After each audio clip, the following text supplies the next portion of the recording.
বাদশাহ হারুন রশিদের দরবারে খবর আসলো, সিরিয়ার আলেপ্পো শহর থেকে খবর আসছে, ও বাদশাহ নামদার,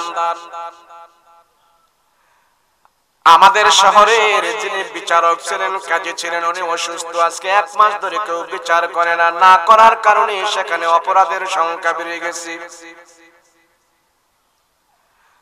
বাদশাহ হারুনের রশিদের দরবারে বিচার আসার পর বাদশাহ হারুন রশিদ বলে, যাও যাও, এই কয়েক দিনের ভিতরেই তোমাদের এলাকায় বিচারক যাবে, তোমরা যাও। বাদশাহ হারুন রশিদের চিঠির জবাব পাইয়া আলেপ্পো শহরের মানুষগুলো তাদের দেশে চলে গেল। তাদের দেশে যাওয়ার পর এবার বাদশাহ হারুন রশিদ তার পক্ষ থেকে সেখানে বিচারক পাঠাইলেন। বিচারক সেখানে যাইয়া লোকদেরকে বলল, তোমরা কোথায় আছো, কে আছো? এই 1 মাসের ভিতরে যত অপরাধী জমছে জেলখানা থেকে আমার সামনে তাদেরকে নিয়ে আসো, কয়েদখানা থেকে আমাকে নিয়ে আসো, আমার কাছে নিয়ে আসো। এক এক করে তাদের বিচার করব, কে কি অপরাধ করেছে। 1 মাস এখানে বিচার হয় নাই, বিচারক অসুস্থ ছিল, তাদের বিচার আমি করব। আমি নতুন বিচারক আসছি, আমি তাদের বিচার করব। লোকেরা যাইয়া, অফিসার যারা আছে তারা যায় জেলখানা থেকে একজন অপরাধীকে আনলো, হাতে ধরে ধরে সেই অপরাধীকে আনতেছে, আর বিচারক দেখতেছে একটা বৃদ্ধ মহিলাকে ধরে ধরে এভাবে বাদশার কাছে আনতেছে। বৃদ্ধ মহিলাটা লাঠি ভর করে করে বাদশার সামনে হাজির হইল। বাদশা ডাক দিয়া বলে, কি ব্যাপার, এই বৃদ্ধ মহিলাকে কেন আনলা, কারণ কি? বিচারক ডাক দিয়া বলে, বৃদ্ধ মহিলার অপরাধ কি? লোকেরা বলতেছে, বাদশা জানাব, ও বিচারক, এই বৃদ্ধ মহিলা গতকাল রাত্রে রুটির দোকান থেকে সে রুটি চুরি করেছে, হাতে হাতে ধরা পড়েছে। এই চোরের বিচার হবে, মানুষের কাছে অনেক বদনাম, মহিলা মানুষ হয়ে রুটির দোকানে রুটি চুরি করেছে। এবার বিচারক ডাক দেয়া বলে, ও বুড়িমা, আপনি কি রুটি চুরি করেছেন? বলে, হ্যাঁ, রুটি চুরি করেছি। কেন গো, আপনি রুটি চুরি করলেন? কেন এই অপরাধটা আপনি করতে গেলেন, কারণটা কি? ওই বুড়িমা চোখের পানি ছেড়ে ছেড়ে কান্না করে আর বলে, বাদশাহ জনাব গো, আমি রুটিটা ইচ্ছা করে চুরি করি নাই, আমার নিজের জন্য চুরি করি নাই। বলে, কেন চুরি করেছেন, কারণটা কি? এবার বুড়িমা চোখের পানি ছেড়ে ছেড়ে কাঁদে আর বলে, আমি আজকে 7 দিন ধরে আমি কোনো খাবার পাই না, 7 দিন হয়ে গেল আমার পেটের ভিতরে কোনো খাবার যায় না, তারপরও আমার নিজের জন্য আমি রুটি চুরি করি নাই। বলে, কেন চুরি করেছেন? বলে, আমি 7 দিন অনাহারে আছি, আমার নিজের জন্য খাবার তালাশ করি নাই। আমার ঘরের ভিতরে আমার একটা নাতি আছে আর একটা নাতিন আছে, 7-8 বছরের 2টা ছোট্ট ছোট্ট সন্তান আছে। এদের বাবা নাই, এদের মা নাই, আজকে তাদেরকে নিয়ে আমি 7 দিন ধরে অনাহারে আছি, আমি বুকা পাকা আছি। কিন্তু আমার 2টা নাতির বাচ্চার কান্নার কারণে আমি রাতের বেলা যা রুটির দোকান থেকে রুটি চুরি করতে বাধ্য হয়েছি। ও জনাব, আপনার আদালতে আমার যেই বিচার হবে এই অপরাধের জন্য, সেই বিচার আমি মাথা পেতে মেনে নেব, তাতে অসুবিধা নাই। আমি চুরি করেছি, আমি অপরাধটা আমি স্বীকার করেছি।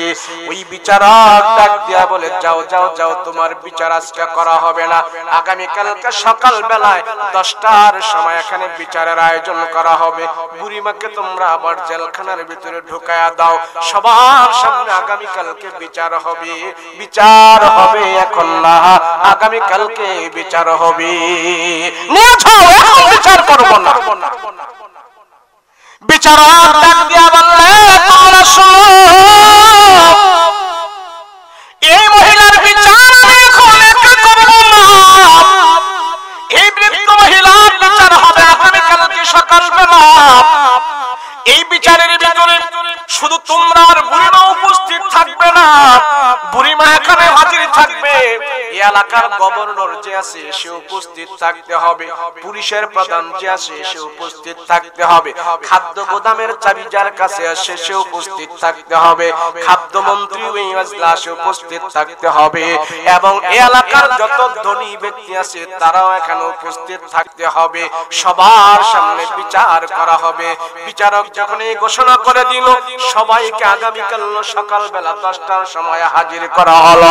আগামীকাল সকালবেলা 10টার সময় বিচারকের সামনে হাজির হয়েছে পুলিশ প্রধান, গভর্নর হাজির হয়েছে, খাদ্যমন্ত্রী হাজির হয়েছে, এবার ধনী লোকদেরকে হাজির করা হয়েছে। বিচারক ডাকবে বলে, যাও জেলখানার ভিতর থেকে বুড়িমাকে নিয়ে আসো। বুড়িমাকে আবার ধরে ধরে যখন নাকি ভরা মজলিসে হাজির করলো, বিচারক ডাকবে বলে, বুড়িমা আপনার কথা আপনি বলেন কেন, আপনি চুরি করেছেন? সবার সামনে বুড়িমা আবার বলতেছে, আমার নাতিদের জন্য আমি চুরি করেছি, 7 দিন পর্যন্ত আমি কোনো খাবার পাই না, আমি ক্ষুধার যন্ত্রণায় থাকতে পারি না, সেই জন্য আমি এখানে রুটি চুরি করেছি। বিচারক আপনার আদালতে যা বিচার হয় সব বিচার আমি মাথা পেতে মেনে নিতে রাজি আছি। বিচারক বিচারের আসনে বসে বলে, তোমরা শুনেছো একটা বৃদ্ধ মহিলা আজকে 7 দিন ধরে আমার রাষ্ট্রে খাবার পায় না। আমি বিচারক শুধু বুড়িমার বিচার করব না, এই বুড়ি খাবার না পাওয়ার পিছনে তার কোনো দোষ নাই, চুরি করার জন্য তার কোনো দোষ নাই, তার রাষ্ট্র চুরি করতে বাধ্য করেছে। তোমরা যারা ধনী আছো তার খবর নাও নাই কেন? এই শহরের গভর্নর যে আছে বুড়িমার খবর নাও নাই কেন? 10 বছর ধরে তোমরা ক্ষমতা চালাও, 50 বছর ক্ষমতা চালাও, 20 বছর ক্ষমতা চালাও, আর একদিন ক্ষমতা চালাও, তোমাদের আদালতে যদি একটা মানুষ তোমাদের অত্যাচারে হাসারে, তোমাদের আদালতে যখন আল্লাহর আদালতে যখন নাকি তোমাদের বিরুদ্ধে নালিশ করবে, যত ভালো রাষ্ট্র চালাও, যত ভালো সমাজ চালাও, একজনের হাহা কিন্তু আল্লাহর আদালতে কমল হয়ে যাবে। বিচারক ডাক দিয়ে বলে, কেন তুমি খবর রাখো নাই? এই বিচারকের আসলে বৈশা বিচারক নির্ধারণ করলো, বুড়ি রুটি চুরির অপরাধে তার শাস্তি হলো তারে আমরা 100 বেত্রাঘাত করবো। আমি 100 বেত্রাঘাত তার জন্য ধার্য করা হলো, আর 100 দিরহাম তার উপরে জরিমানা করা হলো। এবার 100 দিরহাম জরিমানা আর 100 বেত্রাঘাত দেওয়া হবে। বিচারক ডাক দিয়া বলে, 100 বেত্রাঘাত বুড়ির হাতের মধ্যে দেওয়া হবে না। এ পয়সাওয়ালা ধনী, তুমি 20টা বেতের বাড়ি নিবা। এ গভর্নর তোমার জন্য 20টা বেতের বাড়ি, পুলিশ প্রধান তোমার জন্য 20টা বেতের বাড়ি, আর এই যেখানে বিচারক আছে আমি বাদশার পক্ষ থেকে আসছি, বাদশার জন্য 20টা বেতের বাড়ি নিযুক্ত করেছি। এই হলো 80টা বেতের বাড়ি, আর বুড়ির জন্য হবে 20টা বেতের বাড়ি। সেই জন্য 100 বেত্রাঘাত করা হবে চুরির অপরাধে। বুড়ি একা চুরি করে নাই, বুড়িকে আমরা চুরি করতে বাধ্য করেছি। সমাজের পয়সাওয়ালা ক্ষমতাওয়ালা তুমি যদি তার খবর নিতে, সে চুরি করত না। এলাকার গভর্নর যে আছে সে যদি খবর নিত, বুড়ি চুরি করত না। বাদশা যদি তার খবর নিত, বাদশার কারণে খবর নেওয়ার কারণে বুড়ি চুরি করত না। কিন্তু বুড়ি চুরি করেছে, আমাদের সবার অপরাধ এখানে আছে, আমরা তার অপরাধের জন্য হাত পেতে আমরা বাড়িগুলো নেব। বাদশা ডাকিয়া বলে, উপস্থিত তোমরা শোনো, যে বাদশা আমি তো বিচারক, বাদশার পক্ষ থেকে আমি এসেছি, আমি একজন বিচারক, আমিও 20টা বেতের বাড়ি নেব। ওই বিচারক নিজের হাতে 20টা বাড়ি দিল, টান টান করে 20টা বেতের বাড়ি বলে আমাকে দাও। এবার হাত পেতে দিছে, 20টা বেতের বাড়ি টাস টাস করে যখন নাকি বিচারকের হাতের মধ্যে দিছে, বুড়িমা তাকায় দেখে হাতগুলো লাল হয়ে গেছে, চামড়াগুলো ঠসে গেছে, লাল হয়ে গেছে, পেটে পেটে রক্ত বের হয়ে গেছে। 20টা করে বেতের বাড়ি সবাইকে দিল, 80টা বেতের বাড়ি, আর বুড়িমাকে দিল 20টা বাড়ি, 100 বেতের বাড়ি হয়ে গেল। এবার বাদশা বলে, এবার বিচারক বলে, আমি জরিমানা দিলাম 50 দিরহাম, তোমরাও জরিমানা দাও 50 দিরহাম। তুমি জরিমানা দাও 50 দিরহাম। এমন করতে করতে 300 দিরহাম জরিমানাও পড়ছে। 100 দিরহাম বিচারক কোষাগারে দিয়া দিছি, আর 20 দিরহাম রুটিওয়ালাকে দিয়া দিছি, বাকিগুলো বুড়ি মাকে দান করে দিয়েছি। এবার সব বিচার কাজ সম্পাদন করার পর বিচারক ডাক দেয়া বলে, বুড়ি মা আগামী কালকে আপনি এখানে থাকবেন না, কয়েকদিন পরে আগামী কাল থেকে আপনার 1 সপ্তাহের ভিতরে আপনি এখানে থাকবেন না, ওই বাদশা হারুনের রশিদের দরবারে আপনি চলে যাবেন। ওখানে যায় আপনার জনসমক্ষে আপনার আরো বিচার করা হবে। সেখানে বিচারটা আপনার হবে না, আপনাকে সেখানে কিছু পুরস্কার করা হবে। বিচার করা হবে না, পুরস্কার দেওয়া হবে। বিচারক এই বিচার করে যখন নাকি চলে গেল, বুড়িমা বিচারকের কথা অনুযায়ী জেলখানার ভিতর থেকে তারে ভিড় করে দিয়েছে। বুড়িমাকে ধরে ধরে সেই বাদশা হারুনুর রশিদের দরবারে হাজির করা হইল। এবার বাদশা হারুনুর রশিদের দরবারে যাওয়ার পর বুড়িমা দেখতেছি অনেক লোক সেখানে জমা হয়ে গেছে, অনেক লোক সেখানে জমা হয়ে গেছে, সর্বপ্রকারের লোকের সেখানে উপস্থিতি আছে, বহুত মানুষ সেখানে আছে। বুড়িমা সেখানে যাইয়া মনে মনে ভাবতেছে, হায়রে হায়রে, একবার মাইর খাইলাম রুটি চুরি করার অপরাধে, এখানে যেন আবার কি করে। কাঁপতেছে, ভয়ে ভয়ে কাঁপতেছে। এত মানুষের সামনে যদি আমাকে মেরে আমি তো লজ্জায় আবার মরে যাব, কি করব?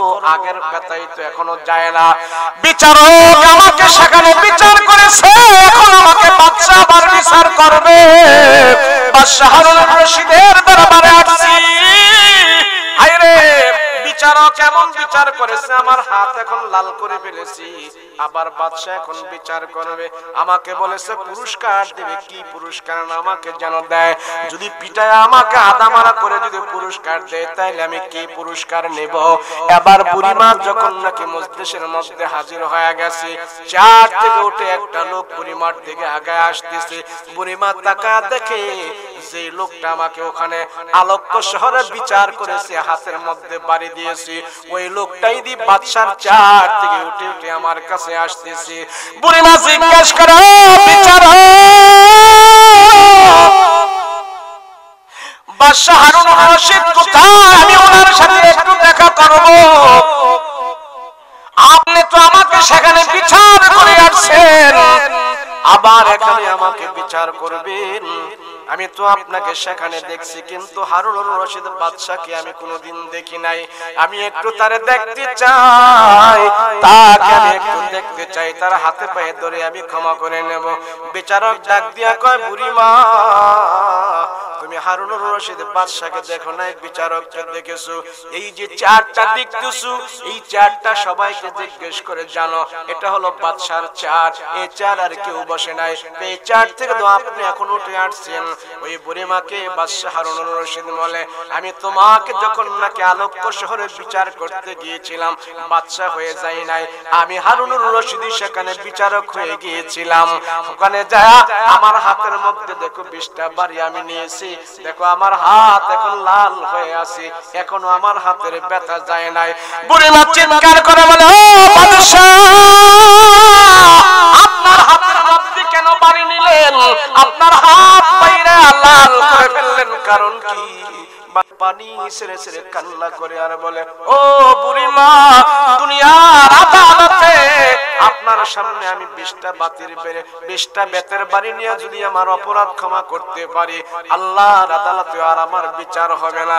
বুড়িমা, আজকে এখানে আপনাকে ডেকে আনার কারণ হইল, এতগুলো মানুষ এখানে আছে, তাদের সামনে আপনি বলবেন, আপনার জবান দিয়া বলবেন, এতগুলো মানুষ এখানে সাক্ষী থাকবে, আমি বাচ্চা হওয়ার পর আপনার 7 দিন পর্যন্ত আমি খাবার দিতে পারি নাই, আপনি ক্ষুধার যন্ত্রণায় ছটফট করেছেন, আপনার 2টা ছোট নাতি আর নাতি ছটফট করেছে, তাদেরকেও আপনি খাবার দিতে পারেন নাই, আমি যে আপনার দায়িত্ব পালন করতে পারি নাই, সেই জন্য আল্লাহর আদালতে আপনি আমার বিরুদ্ধে নালিশ করবেন না। এতগুলো মানুষের সামনে আমাকে আপনি বলেন, এই মুহূর্তে আপনি আমাকে ক্ষমা করেছেন কিনা? আপনি যদি ক্ষমা না করেন, আমি এতগুলো মানুষের সামনে আপনার হাত ছাড়ব না। আপনি যদি আমারে ক্ষমা করেন, তাইলে আল্লাহ আমারে ক্ষমা করে দিবি। সুবহানাল্লাহ। আরে বিচারক বিচারক বিচারক, আমি 7 দিন পর্যন্ত আপনার খবর নিতে পারি নাই, সেই জন্য আপনি অন্যের ঘরে গিয়ে চুরি করছেন। এই চুরির জন্য মা আপনি শুধু দায়ী না, আমি বাদশা হয়েও দায়ী। আল্লাহর আদালতে আপনি বললেন না, আল্লাহর আদালতে আপনি আমারে কাসামির করে দাঁড় করেন না গো বুড়িমা। এতগুলো মানুষের সামনে আপনি কথা দেন আমারে মাফ করেছেন কিনা, মাফ করেছেন কিনা। ওই বুড়িমা থেকে এত বড় বাদশা হয়ে ক্ষমা চেয়ে নিয়েছে, আমারে ভুলের জন্য আপনি আল্লাহর আদালতে নালিশ কইরেন না। আল্লাহু আকবার।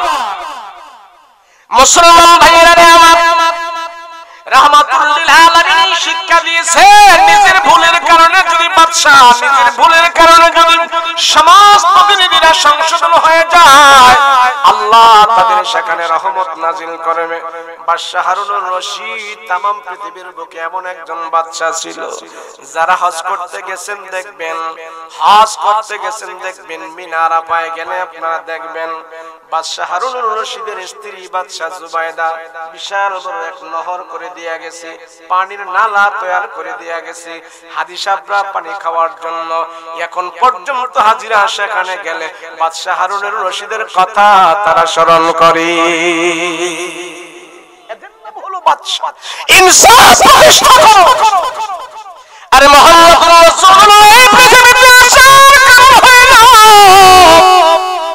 আল্লাহ রাহমাতুল লিল আলামিনকে দুনিয়াতে পাঠাইছেন ইনসাফ প্রতিষ্ঠা করার জন্য। আমার নবী রাহমাতুল লিল আলামিন ইনসাফের বাটখারা প্রতিষ্ঠা করেছে, ইনসাফ প্রতিষ্ঠা করেছে, ইনসাফ প্রতিষ্ঠা করেছে। মানুষগুলো বেইনসাফি ছিল। ইনসাফ যদি সমাজে প্রতিষ্ঠা করতে হয়, হক্কানি বুজুর্গ আলেম লাগবে, হক্কানি আলেম লাগবে, কোরআনের আলেম লাগবে, কোরআনের জ্ঞান লাগবে। কোরআনের জ্ঞান ছাড়া, হক্কানি আলেম ছাড়া এই সমাজে, এই সমাজে ইনসাফ প্রতিষ্ঠা করা যাবে না, চুরি বন্ধ করা যাবে না। এই সমাজের ভিতরে সরকারের যত টাকা চুরি কইরা মাইরা ধইরা খাইছে, দেশ থেকে বিদেশে পাচার করছে, এর ভিতরে নাম্বার 1 কয়জন আলেম আছে? ওমা কথা কন না কেন? কয়জন আছে? আচ্ছা কয়জন হুজুরে সরকারের কোটি কোটি টাকা মারছে কোন তো দেখি? কথা কন না, কোন কে মারছে? এর হলো যদি কিছু কিছু মানুষ হাসপাতালে পয়সা আড্ডা দেয় আর বলে হুজুররা দেশটারে খাইছি। কথা কোন কয়নি? এই কয়নি? তাহলে সে মিথ্যা বলছে কিনা? বলেন মিথ্যা বলছে কিনা? যদি হুজুররা এই দেশটারে খাইতো তাহলে বর্তমানে এই দেশের ভিতরে জানেন কোরআনের হাফেজ কত আছে? এই বাংলাদেশে জানেন আপনারা? বাংলাদেশের একটা ছোট্ট শিশু রাষ্ট্র, तमाम পৃথিবীর বুকে শিশু একটা রাষ্ট্র, ছোট্ট একটা রাষ্ট্র। এই রাষ্ট্রের ভিতরে বর্তমানে 2 লক্ষের উপরে কোরআনের হাফেজ তৈরি হয়ে গেছে। কয় লক্ষ জোরে বলেন? 2 লক্ষ। পৃথিবীর কোন দেশে 2 লক্ষ কোরআনের হাফেজ নাই? আলেম ওলামার মেহনতে, হুজুরদের মেহনতে জীবন্ত কোরআন, যে কোরআন কথা বলে এই বাংলার জমিনে এবং 2 লক্ষ কোরআনের হাফেজ আল্লাহ তৈরি করে দিয়েছে। এরপরেও যদি বলে হুজুররা দেশটারে খেয়ে ফেলছে, আমি বলবো তোমার মাথার মধ্যে কুত্তায় মুতছে। নাইলে এই কথা কেমনে কয়? সরকারের সুপারি, বেতনি, হেলপারি, দারোয়ান, মন্ত্রণালয়, এইটা সেইটা বলেন হুজুররা নাকি ওরা? কথা কয় না? সরকারি টাকা মাইরা খাওয়ার কোন হুজুরদের সুযোগ আছে? এই কথা কোন সুযোগ আছে? আমাদের এক হুজুর জয় শহর গেছে ঢাকা থেকে ওয়াজ করতে বিমান দিয়ে। আপনাদের তো এখানে মাদ্রাসার মাহফিল, তো জয় শহরে রওনা দিছে বাজারের ওয়াজ করতে। তো হুজুরের বিমানে উঠাতে বাজারে জয় শহর গেছে, যাওয়ার পরে বলতেছে যে ভাই সাহেব আমি তো বিমান দিয়ে আসছি, তো বিমানে তো টয়লেট করতে পারি নাই, আমি নতুন উঠছি বুঝি না, আমার পেটে একটু চিপা দিছে, আমি একটু টয়লেটে যাবো, হাজত ছাড়বো, আপনাদের টয়লেটটা কোথায় একটু দেখাই। তো 2 মুরব্বি করছে কি হুজুরে ধরে ধরে টয়লেটে নিয়ে গেছে। তো হুজুর ঢাকা শহরের হুজুর, তো উনি টয়লেটে যায় দেখে বাজারের টয়লেট বুঝলে তো কি অবস্থা, বিড়ির গন্ধ, সিগারেটের গন্ধ, আবার ভাঙ্গা চুরা, পানি টানি নাই। হুজুরের টয়লেটের ভিতরে ঢুইকা দেখে আল্লাহ, এটার ভিতরে কেমনে টয়লেট করব। মানে হুজুর এই টয়লেট দেখা রুচি আর হয় নাই, টয়লেট আর করে নাই। হুজুরে কয় না, এটা বৈশাখ টয়লেট করার চাইতে আমার ফেডের ময়লা ফেডে থাকুক, এখানে বৈশাখ নষ্ট হওয়ার দরকার নাই। হুজুরের চিপ্পা চিপ্পা আয়া পড়ছে, আয়া সারা মুরব্বী করে বলতেছে, মুরব্বীরা আপনাদের বাজারে এত বড় বড় ব্যবসায়ী, লক্ষ লক্ষ টাকা পয়সা আপনারা কামান, কিন্তু আপনাদের টয়লেটের এই অবস্থা, এত টাকা পয়সা দিয়ে আসলে টয়লেট গুলো ঠিক করতে পারেন না আপনারা? তো দুই মুরব্বীকে, হুজুর গত বছর এক নেতারে সরকারের দায়িত্ব দিয়েছিল, এই টয়লেট বানানোর জন্য টাকা টাকা দিয়েছিল, নেতায় টয়লেট খাইয়া লাইছে। হুজুর পরের বছর দিছিল, টাঙ্কির টাকা দিছিল, নেতার টাঙ্কিও খাইয়া লাইছে। আরে ভাই, টাঙ্কি খাইয়া, টয়লেট খাইয়া, সব খাইয়া উদাম কইরা লাইতেছে তোমরা, আর নাম দিতেছো খাইয়া দেশটার হুদা কইরা লাইছে হুজুররা। কথা কোন ঠিক কি না? মিল আছে কোন? হুজুররা যদি কে বলতো মাদ্রাসা মসজিদ বাংলাদেশে এত হইতো না। কথা বলো ঠিক কি না? মাদ্রাসা বিল্ডিং হওয়ার আগে হুজুরের বাড়িতে বিল্ডিং হইতো। কথা বলো ঠিক কি না? সৌদি আরব কোরআন নাজিলের দেশ। কি নাজিলের দেশ? কোরআন নাজিলের দেশ। যেই দেশে কোরআন নাজিল হয়েছে, মক্কা মদিনায় কোরআন নাজিল হয়েছে। বলেন, কোরআন যে দেশে নাজিল হয়েছে, আপনি সেই দেশটাকে, সেই জায়গাকে, মক্কা মদিনাকে আপনি কোন চোখে দেখেন? ভালো চোখে না? আমাদের কাছে সবচেয়ে বড় পৃথিবীর সম্মানী জায়গা হলো মক্কা এবং মদিনা। কথা বলেন ঠিক কিনা? আর হিন্দুদের কাছে হলো গয়া আর কাশী। জানি না কোথায় আছে, ইন্ডিয়ার ভিতরে থাকতে পারে, কিন্তু আমাদের যে সম্মানিত জায়গা মক্কা এবং কি মদিনা, तमाम পৃথিবীর মানুষ জানে। হিন্দু, বৌদ্ধ, খ্রিস্টান, ইহুদি, নাসারা সবাই জানে মুসলমানদের পবিত্র জায়গা কি মক্কা মদিনা। আর হিন্দুদের বড় পবিত্র জায়গা হলো গয়া আর কাশী। এই মক্কা মদিনা দামি হওয়ার কারণ হইল সেখানে নবী রাসূল এসেছে এবং সেখানে কোরআন নাজিল হয়েছে। কথা বলেন ঠিক না? সেই মক্কা মদিনায় যখন কোরআনের প্রতিযোগিতা হয়, মক্কায় যখন নাকি 100, 120টা, 130টা, 150টা দেশ থেকে যখন সারা দুনিয়া থেকে 150টা দেশের জীবন্ত কোরআন, হাফেজ কোরআন সেখানে প্রতিযোগিতা দেওয়ার জন্য যায়, ওইখানে বাংলাদেশেরও ক্ষুদ্র হাফেজরা সেখানে অংশগ্রহণ করে। 150টা দেশের ভিতর থেকে বাংলাদেশের নামটাও সেখানে থাকে। যখন এখন বলতেছে যে প্রতিযোগিতা দিবে, এখন পাকিস্তান থেকে আসছে মোহাম্মদ তার নাম বলে, তো পাকিস্তানের সে যায় গিয়া কোরআনের থেকে প্রশ্ন করে, তার এসে পড়তে থাকে, উত্তর দেয়। এইভাবে ইন্দোনেশিয়া থেকে আসে, মালয়েশিয়া থেকে আসে, একজন একজন করে এসে প্রতিযোগিতা দিতেছে। যখন বলে মিন বাংলাদেশ, বাংলাদেশ থেকে অমুক এখন প্রতিযোগী হয়ে এখন কোরআন তেলাওয়াত করবে, যখন এই কথা বলে, আর বাঙালি যখন চেয়ার থেকে উঠা প্রতিযোগিতার আসনে যাইতে থাকে, সব 149টা দেশের মানুষ তখন বাঙালির দিকে তাকায়া থাকে, আর আরবেরা বলতে থাকে, হায় রে বাঙালি প্রথম পুরস্কারটা নিয়ে যাবে, কোনো সন্দেহ নাই। তোমাদের দেশে কোরআন নাজিল হইল, তোমাদের দেশে রাসূল এসেছে, আর সেই দেশের মানুষকে আইতাছে বাঙালি নিবগা, আইতাছে বাঙালি নিবেগা, প্রথম প্রাইজটা নিয়ে যাইবে। বলেন এটা আমাদের জন্য কত বড় খুশি হইতে পারে? কথা বলেন ঠিক কি না? আর আমরা ক্রিকেট খেলায় দেখে আইতেছি, 20 বছর ধরে খেলতেছে ক্রিকেট খেলা, খালি ডাব্বা মারি আইতাছে। ডাব্বা মারে, হেডে বাড়ি দেয়, গাড়ি দেয়, এই দেয়, হেই দেয়, যত বেশি দেয় আর ডাব্বা অত বেশি মারে। কথা কোন ঠিক না? একজনে কয় চা দাও, তো চা দিছে, তো হ্যাঁ, যে লোকে দোকানদারে চা দিছে, দোকানদারে চা দিছে কাপ দিয়া না, কাপের সাথে নিচে ফ্রিজ দেয় না, এই ফ্রিজের মধ্যে চা দিছে। তো তো যে কাস্টমার হয় গায় বাটাই এইভাবে কি চা দে তোর কাপ কোথায় তুই ফ্রিজে চা দিছস দোকানদার কয় জানো না কাপ তো অস্ট্রেলিয়া নিছে কথাটা ঠিক আছে নি কয় ফ্রিজ দিয়েই চা খাও কাপ দিয়ে খাওয়া লাগবে না কাপ অস্ট্রেলিয়া নিছে বাঙালি জীবনও কাপ পাইবা না বইটা খেললা আর 150টা দেশের সাথে আল্লাহ থেকে প্রতিযোগিতা দিয়ে বাংলাদেশের কোরআনের হাফেজরা কোটি টাকার পুরস্কার নিয়ে তারা বাংলাদেশে আসে কথা বলো ঠিক কিনা